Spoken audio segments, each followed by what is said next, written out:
喂，仲有佢咁嘅架生，自己即係冇可能換嘅喎。自己係咯，你睇完之後你即係話，唉，唔易賺啊！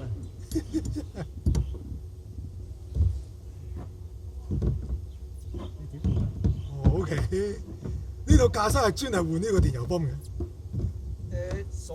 佢開埋呢隻 Universal，因為我想買翻 Alpha 係冇 Alpha 翻嚟嘅。哦，OK，有 Alpha 我呢變咗個杯咧就咁樣原吸落去嘅。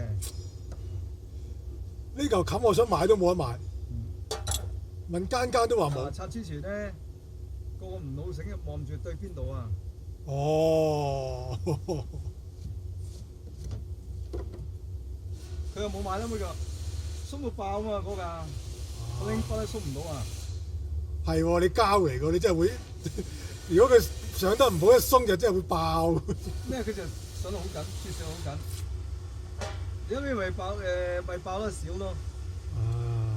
喺架馬莎都爆過，喺三菱成日爆嘅。以前啲 BRM 孖油缸又屌爆一隊。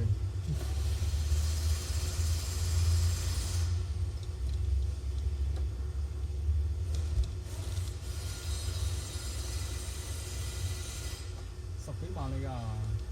依家睇標就10幾萬咯，但係都唔知堅定流。咁入咗 N 錢就換過。N 錢都換過嘅咩？係啊，呢架車個 N 錢換過嚟㗎。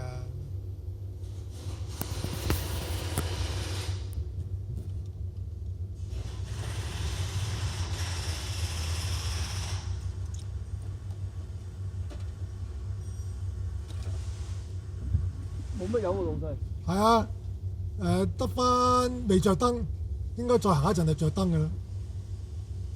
OK 啦，行咗300個 mile，即係行咗400幾公里喎，未着燈。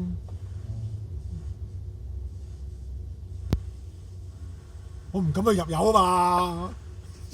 咁又冇咁大火啊！